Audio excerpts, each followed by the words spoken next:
Educatiu de Sant Vicenç de Montalt. Ràdio Sambi.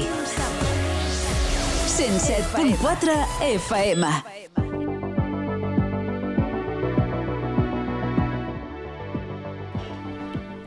Bon dia a tothom. Avui rebem als estudis de Ràdio Sambi el doctor Fernando Kirchner, cirurgià traumatòleg, expert en medicina regenerativa, mínimament invasiva i especialista en la columna vertebral. Doctor Kirchner, benvingut al programa.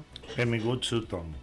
Abans d'entrar a parlar pròpiament de medicina i dels avenços en la medicina, ens agradaria conèixer una mica abans qui és el doctor Kirchner i com i quan vas decidir agafar el camí de la medicina. Justament. Comença als 10 anys pensant que era l'únic i el millor que podia fer en la meva vida. Amb 10 anys, Amb 10 anys. I als 12 ho tenia boig a tota la família, amb els ratonils, amb tot el que es mogués per curiosar amb ells. Però ha sigut quasi bé a partir dels 15 que ja ho tenia absolutament segur i tenia un dubte cap als 17 entre medicina i sacerdòcio. I llavors he tingut la sort de triar un retiro en un monasteri trapense de silenci i he estat 15 dies en silenci per organitzar la meva vida i què volia fer en la resta de la en meva aquell moment, En aquell moment. A l'adolescència. Exacte, als 15. Que jo als 10-12 ho tenia tot força d'això, però volia fer un projecte a llarg plaç. I llavors al sortir d'ahir ho tenia claríssim, mèdico, cirurgià, i avui en dia, si tinc de morir i reencarnar-me, demano altra vegada metge i altra vegada Que curiós, 15 dies sense parlar. Sí, és boníssim, és un exercici mental de salut i de projecte molt interessant, perquè a més eren monjos, aquells de caperús, així, amb les mans així, i tot això te fa reflexionar què fa aquesta gent i per què està en silenci i tal. La qüestió és que sapiguent que anava a fer metge, medicina, jo estava en una escola secundària en Buenos Aires que era un programa de 6 anys i l'he parlat amb el cura, amb el sacerdot i l'he dit jo 6 anys, jo un any no perd i me'n vaig al quart any i faig un programa normal i faig 5 i després a la mili també he fet uns garabatos, no l'he fet i jo el que volia és ser metge. De fet, en primer any que curses anatomia i embriologia, a l'acabar m'he apuntat i he fet les oposicions per anatomia i de llavors, als 18 anys fins als 48 he estat dissecant mostres cadavèriques perquè a un cirurgià importa moltíssim això de saber com és l'anatomia normal perquè en la cirurgia es belluga força bé amb els tendons, amb les artèries, els ossos. I llavors, quan he acabat la carrera en Buenos Aires, he fet el MIR, l'especialitat, i l'he fet en l'Hospital Espanyol de Buenos Aires. Ahir he conegut la idiosincràsia espanyola, m'ha encantat visitar tants milers de pacients de la postguerra civil, he conegut les penúries que s'ha passat aquí i tot això ha conformat el destí final que ha sigut Catalunya, al fin i al cabo. Llavors, faig l'especialitat d'ortopedia i traumatologia i durant el MIR, que són 5 anys, m'he conduït per la subespecialitat de microcirurgia, cirurgia de la mà i upper extremity o extremitat superior. Ara en parlarem en profunditat sobre les especialitats, però abans de continuar, aquest interès per la medicina i per la salut, de tan petit, hi havia metges a casa seva? No, cap ningú. El que passa que he tingut una influència bona, molt neta de los curas, de los sacerdotes, de los salesianos, i cap a o sigui, el meu era ver per a què havia vingut aquest món i aquest planeta. Pues per ajudar els demés. Per saber el propòsit, no? Exacte, i era ajudar els demés. No n'hi havia cap altre. I la curiositat per l'anatomia també, però era ajudar. Per això la decisió entre sacerdote i metge. Clar. En qualsevol dels dos puestos Ajudes. podia ajudar. Tothom ajuda, el senyor que barra els carrers ajuda moltíssim, però jo pensava en mi i en el que millor podia formar-me era amb això. Parlem de les seves especialitats. Sí. Com bé comentava, és cirurgià traumatòleg, expert en medicina regenerativa, mínimament invasiva i especialista en la columna vertebral. Primer de tot, què vol dir quan parlem de mínimament invasiva? Molt bona pregunta. En els anys postguerra, de la Segona Guerra, en el prefacio, en la primera full d'un llibre de cirurgia deia: a grans cirurgians, grans incisions, grans abordatges, o sigui, ferides grosses. Per què? Perquè ens basàvem tot en l'anatomia, lo volíem veure tot, però cap als anys 75, amb l'aparició de l'artroscòpia i poder accedir a una articulació com el del genoll mitjançant una cambra i poder veure'l tot, hem passat d'obrir d'una incisió de 20 centímetres a una incisió de 3 mil·límetres. Vèiem que el postoperatori era més bo i fins i tot que la cirurgia no estava supeditada a l'habilitat o al coneixement anatòmic d'aquest cirurgià, sinó a el que estiguéssim veient en el monitor, i ahí estava l'evidència de lo que estava malament, que estava lesionat i teníem d'arreglar. Però tenim d'esperar més anys, cap als 80, on la minimal invasive surgery, la cirurgia mínimament invasiva, es trasllada a altres parts del cos. La vesícula ja no necessita una incisió de 20 centímetres a la panxa, es fan 3 forats, s'omple d'aire, es veu tot com si estiguéssim fent un puzzle i tot és més bo. La histerectomia, el treure l'útero de dona que le dejava una marca del ombligo, Sí, del malic. del malic fins al pubis, tot recte, tot lleig, a 3 foradets i fer el lligament de totes les connexions de l'útero i l'útero es treure per vagina i cap problema i l'endemà cap a casa. En la nostra especialitat, que jo venia de microcirurgia de la mà i reimplantaments d'avantbraç, de braç o de mà o de dits, m'he passat a la cirurgia, a la microcirurgia de columna. Per què? Perquè estaven relacionades les cervicobraquiàlgies i m'acostava més al meu hobby de tota la vida, que era el cervell. En el cervell ho tenim tot i té d'estar tot molt ben amoblat perquè la vida sigui feliç. Tinguis el que tinguis i facis el que facis, tens l'obligació de fer feliç.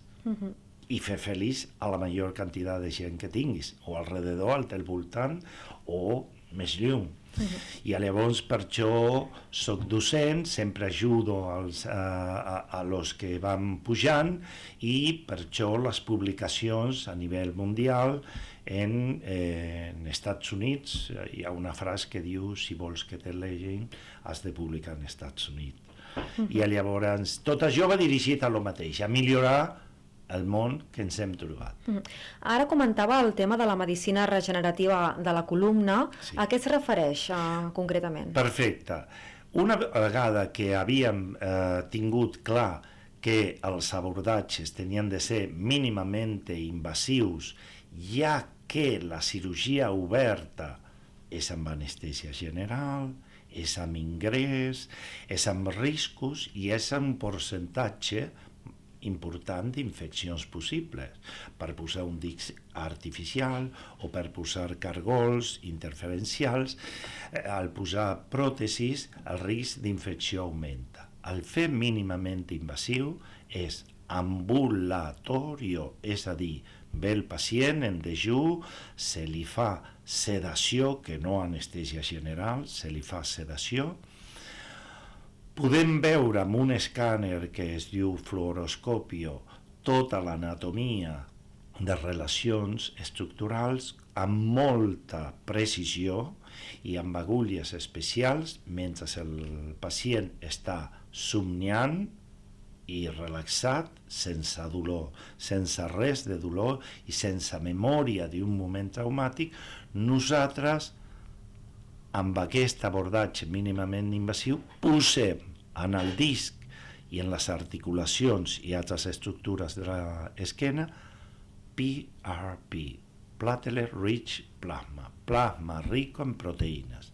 Aquelles proteïnes regeneratives que se n'ocupen de fer que la teva còrnia sigui sempre transparent, que se n'ocupen de que crezca el pèl, el cabell, que se n'ocupen de que renovar la teva pell. La pell que ara tens, dentro de 30 dies no hi és. És a dir, l'edat de la teva pell són 30 dies. L'edat d'un glòbul rojo són 3 mesos, perquè els mecanismes regeneratius de l'organisme fan que cada 3 mesos o permanentment s'elimine aquelles cèl·lules antigues, ja velletes, que ja no poden fer un treball importantíssim que fa els nostres teixits i les nostres cèl·lules cada dia, cada hora i cada minut, siguin eliminades per el mecanisme d'apoptosi celular. Se mata les cèl·lules antigues i es generen cèl·lules noves. Ahí treballen les proteïnes regeneratives i, en concordància amb les cèl·lules mares, generen teixits nous. Este és el leitmotiv o el núcleo de la mínimament invasiva. Clar, parlem d'aquests avantatges, no?, que té aquesta tècnica. Ara fa uns moments comentava el tema de la sedació, el tema de l'anestèsia. Realment jo haig de dir que jo he passat per els dos processos, m'han sedat i també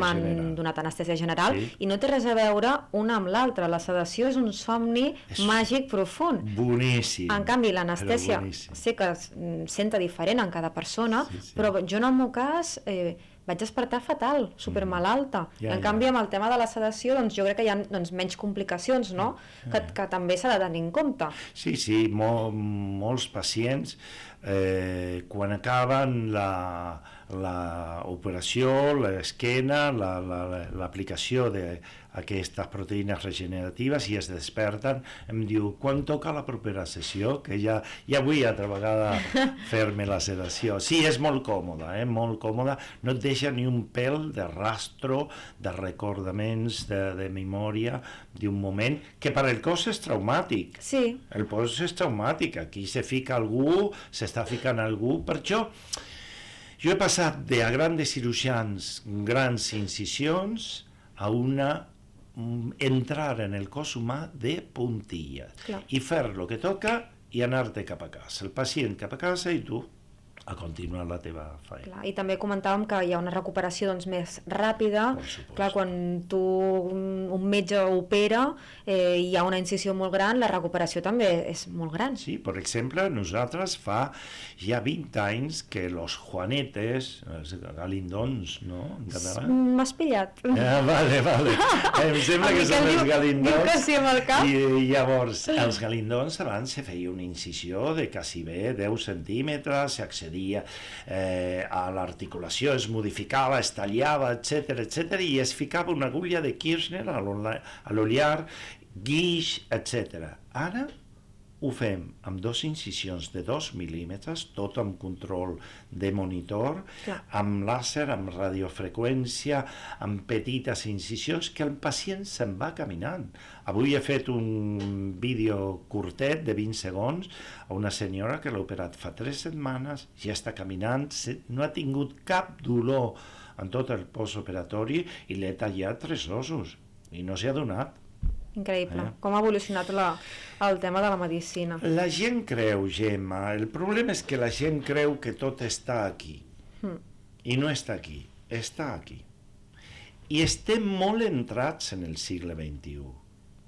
els cohetes van a l'espacio, tornen, es recuperen, els cotxes van sense conductor, els cotxes no fan soroll, no contaminen. Pues en medicina els cirurgians som culo inquiet, però a más no poder. I hem avançat moltíssim. Fem servir cambres que solament té la NASA i los espías de la CIA, petitoníssimes per poder accedir i no molestar el cos.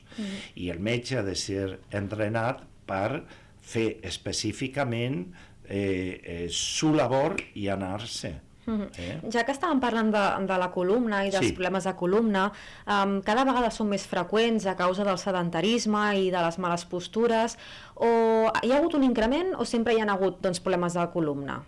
El 80% de la població mundial, incloent Àsia, Àfrica, etc., ha tingut, té o tindrà un problema de columna. 80%. És molta gent, És molta gent. I llavors això és el que m'ha atraigut a mi, que volia ajudar una mica de gent. I llavors he trobat una patologia que pogués ser tant només en la cirurgia que faig jo, que tinc fetes 30.000 cirurgies, com el meu equip, els meus adjunts, o sobretot quan dones una conferència o publiques un treball, lo multipliques per 1.000 és aquesta ajuda. I llavors la incidència, ara no tracto el problema dels sedentarismes, sinó tracto els problemes del crossfit, dels carrers countries de 80 i de 100 quilòmetres, però bueno, somos los seres humanos así, ens anem d'un costat a l'altre. D'un extrem, ara ho anava a dir, del sedentarisme al no moure'ns, a l'excés d'exercici que tots sabem que no és bo tampoc. Exacte. Com en tot en la vida s'ha de tindre un punt intermig que lo troba cadascú en el seu anàlisi quotidià, i jo faig esport des dels 7 anys, actualment amb 67 anys faig 15 hores d'esport per setmana, però fent estiraments, fent abdominals, fent golf, fent etc.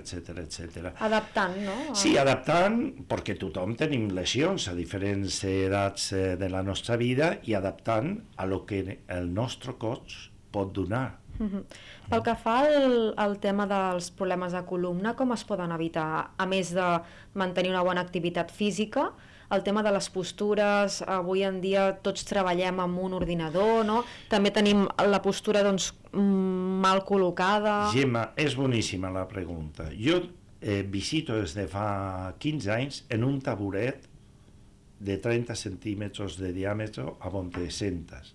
I estic en el taburet, estic sempre així. I els ensenyo a cada pacient que quan menys seient tinguem, i sobretot el raspall, que no serveix de molt, educarem a la nostra esquena a estar sempre recta, apoyant la panxita en l'escriptori, posant el teclejat una mica més lluny, apoyant els colzes o els avantbraç, descarregant cervicals.